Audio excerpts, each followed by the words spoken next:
श्रीमद् रामायणम। अगर तुम सुनना ही चाहते हो तो सुनो। मेरा पहला वर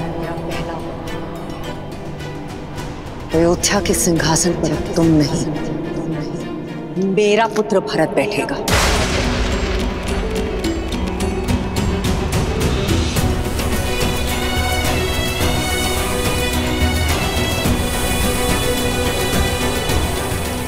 बस इतनी सी बात मां, इसके लिए आपने अपना वरदान व्यर्थ कर दिया। मुझसे बोला होता मां आपने, आपको वर मांगने की आवश्यकता ही नहीं पड़ती।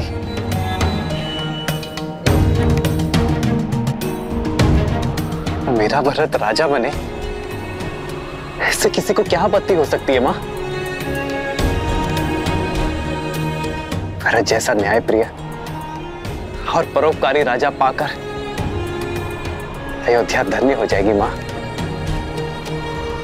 अब दूसरा वर बताइए मां।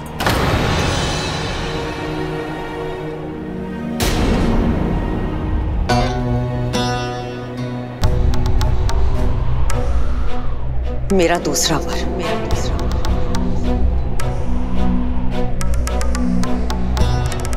तुम शीघ्र अतिशीघ्र अयोध्या छोड़कर 14 वर्षों के लिए वनवास चले जाओ।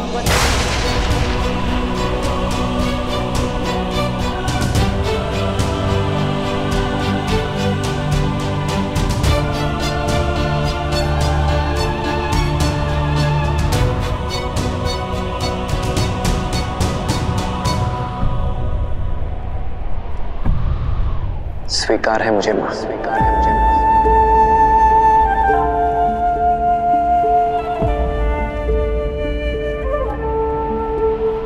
हाँ, थोड़ा कष्ट होगा।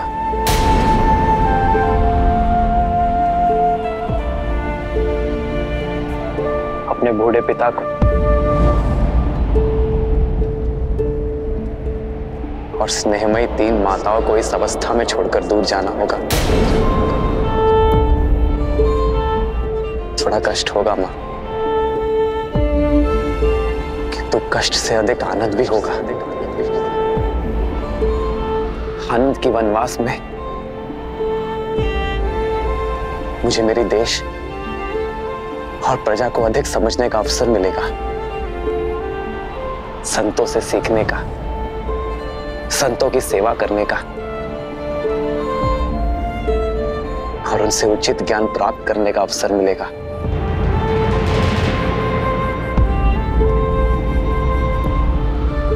अपने पिता के वचनों का मान रखने का गर्व मिलेगा।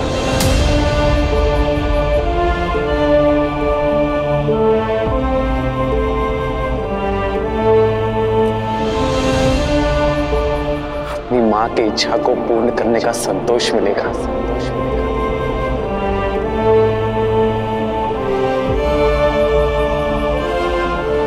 मेरे भरत को राजपथ और मुझे ज्ञानपथ मिलेगा मां।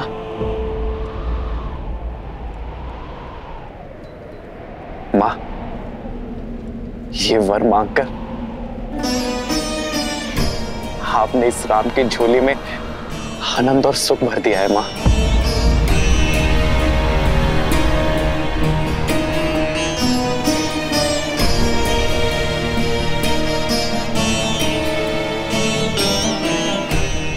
मां, आपका ये पुत्र आपकी इच्छा और पिताश्री के वचन दोनों को अवश्य पूर्ण करेगा।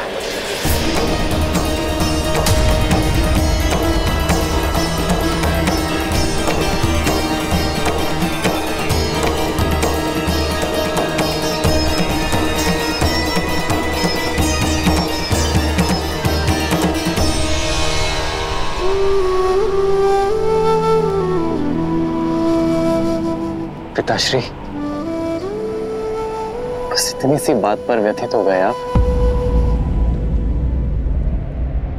विश्वास नहीं था अपने राम पर?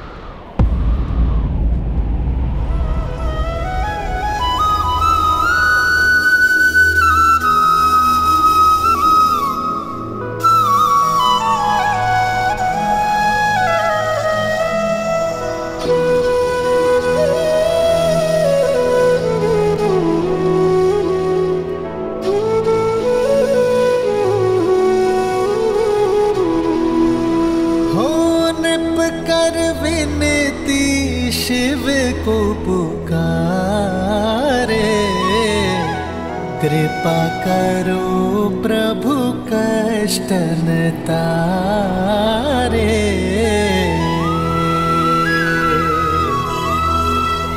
आशुतोष तुम जग पालनहारी, दीन दुखी मैं अवध बिहारी।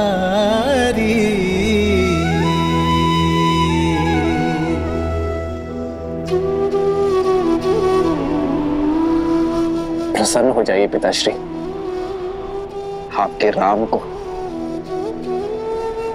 महाराजा हरिश्चंद्र और भगीरथ के मार्ग पर चलने का सौभाग्य मिला है। मैं धर्म यात्रा पर प्रस्थान करने जा रहा हूं पिताश्री।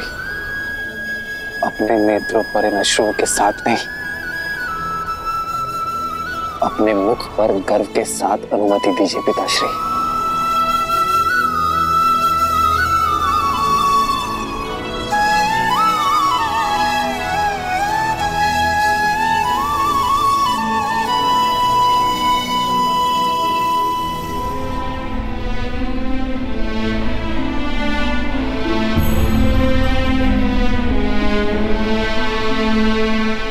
अमात्य सुमंत्र,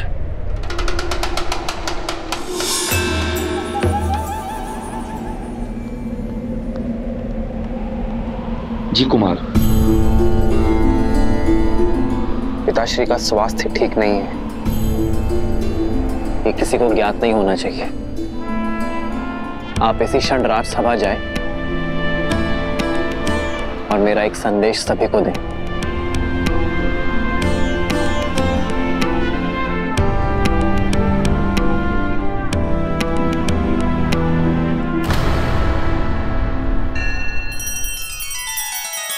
श्री रामचंद्र कृपालु भजु मन हरण भव भय दारुणम, नव कंज लोचन कंज मुख कर कंज पद कंजारुणम। सिया राम, सिया राम, सिया राम, सिया राम। आदर्श और मर्यादा की है ये कथा महापावनम, काट मद श्री से मिला दे श्रीमद् रामायणम, श्रीमद् रामायणम। सिया राम, सिया राम, सिया राम, सिया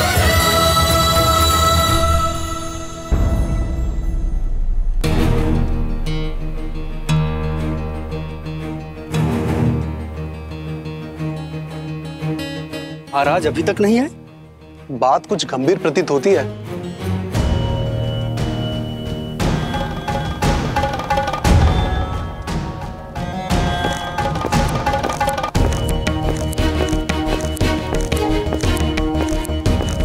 राम आ गया।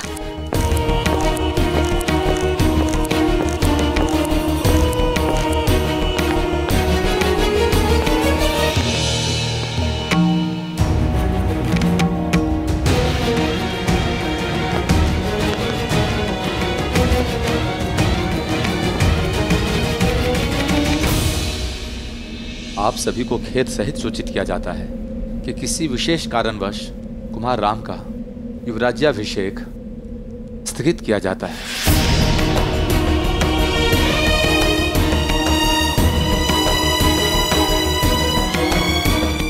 अचानक ऐसा क्या हो गया? ऐसी क्या बात है जो हम सबसे छुपाई जा रही है?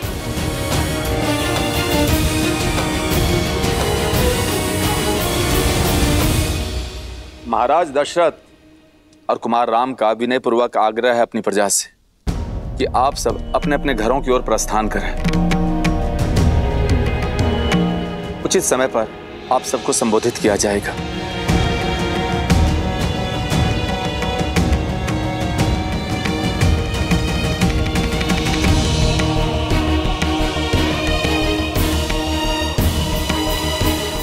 सुमंत्र जी, क्या बात है? सब ठीक तो है ना? क्यों बुलाया राम को महाराज ने? क्या हुआ है वहां?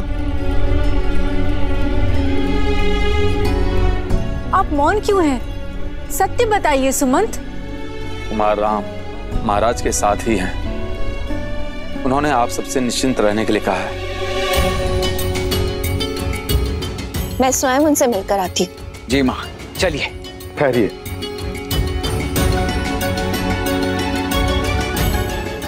कुमार राम का आग्रह है कि अभी कोई भी उनसे मिलने ना आए। कुछ समय में वे स्वयं आकर आप सबसे बात करेंगे, आपको सब कुछ समझाएंगे। किंतु बात क्या है सुमंत? क्षमा महारानी, मुझे केवल इतना ही संदेश मिला है।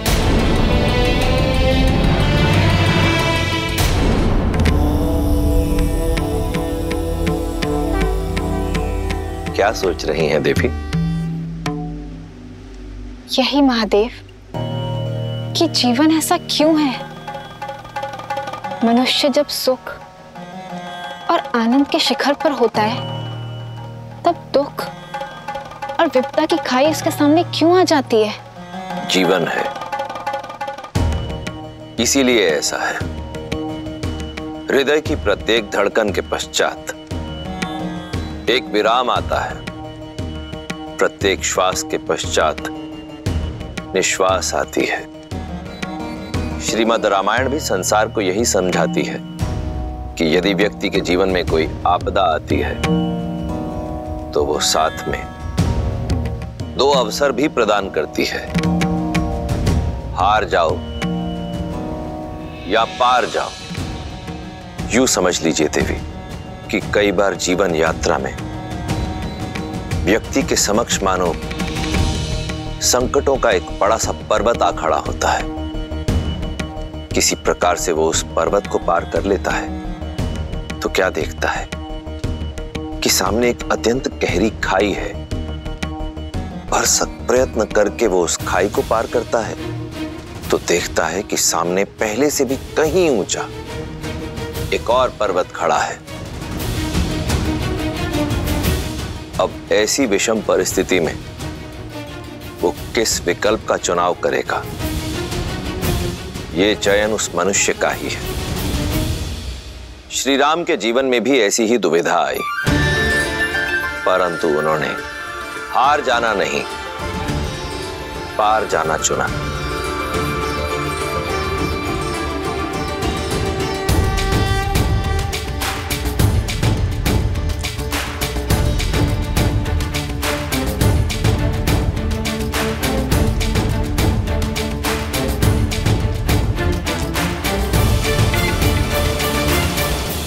ना जाने किसकी कुदृष्टि लग गई।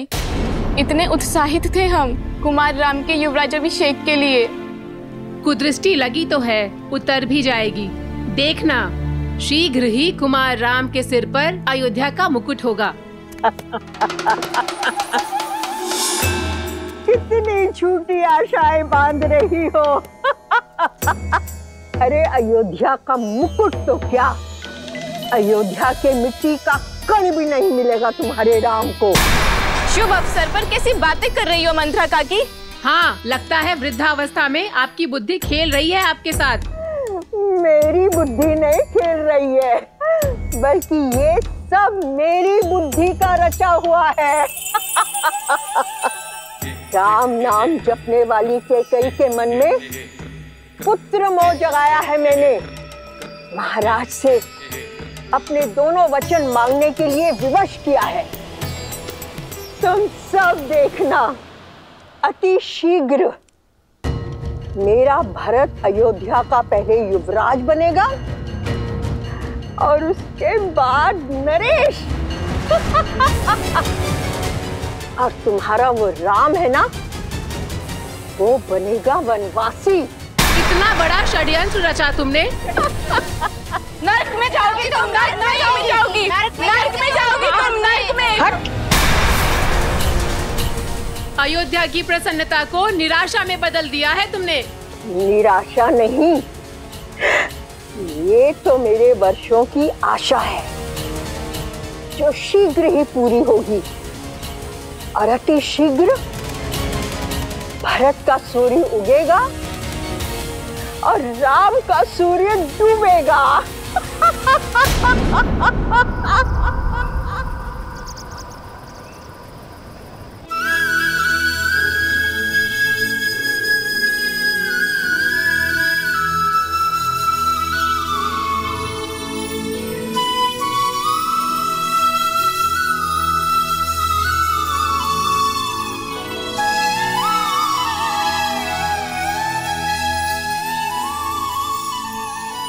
माँ,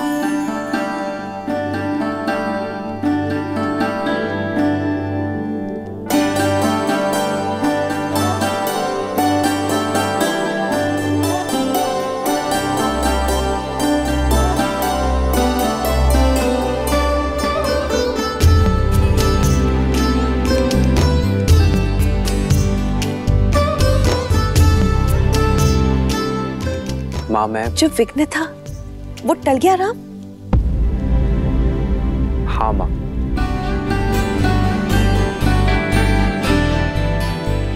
रघुवंश की मर्यादा पर आया विघ्न टल गया है।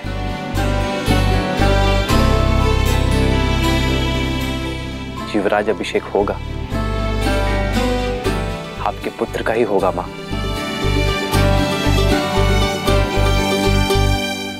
किंतु मेरा नहीं।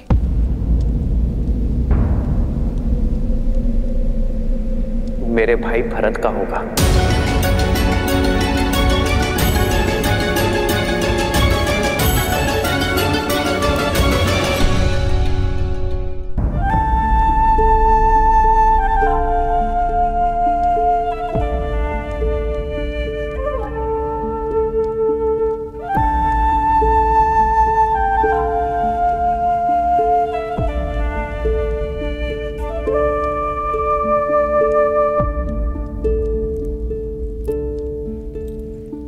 किंतु मां, अयोध्या के राज सिंहासन से भी बहुत बड़ा वरदान मिला है मुझे।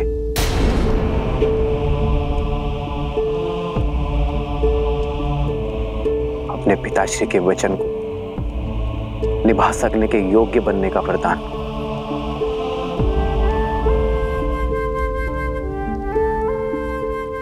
मां कैकेयी की इच्छा को पूर्ण करने का वरदान।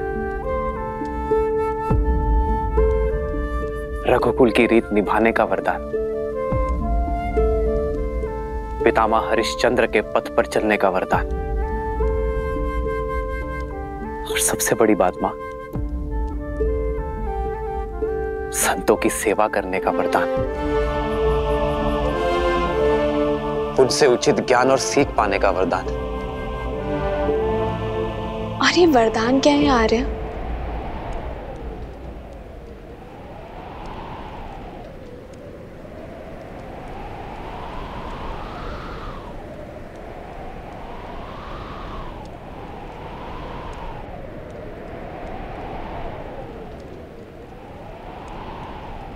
चौदह वर्ष का वनवास।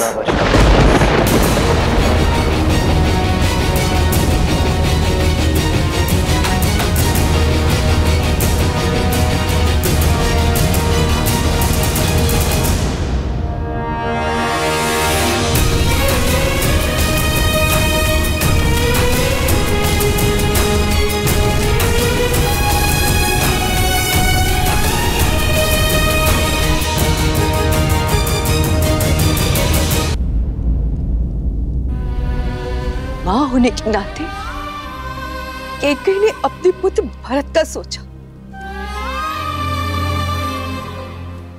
ठीक है, लेकिन मेरे पुत्र के साथ अन्याय क्यों?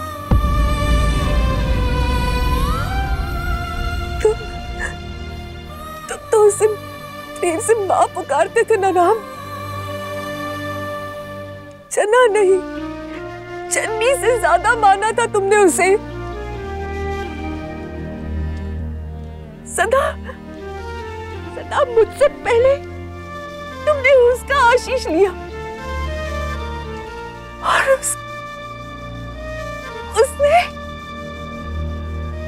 उसने ये अभिशाप दिया। इतिहास कभी क्षमा नहीं करेगा उसे।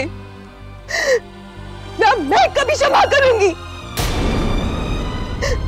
मैं नारायण से प्रार्थना करूंगी नहीं,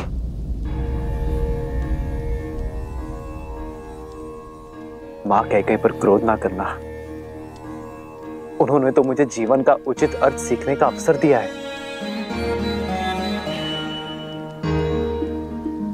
मां कैकेयी ने मुझे राज सिंहासन और राजनीति के चक्रव्यूह से मुक्त कर दिया है। मां,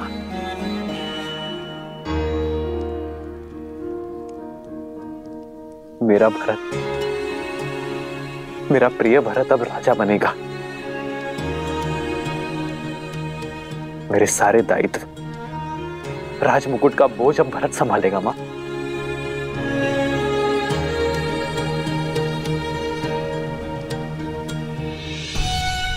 मां कैकेयी आपसे छोटी है ना, आपसे कम संभाले ना।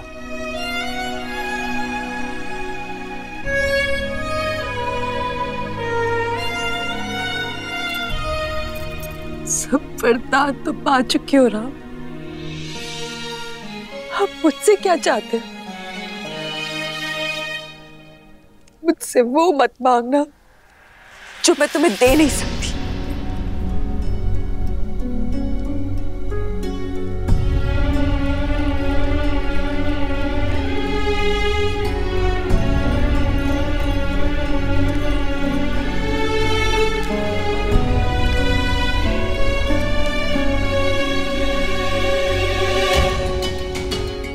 मैं वही मांगने आया हूं मां, जो आप मुझे नहीं देना चाहते।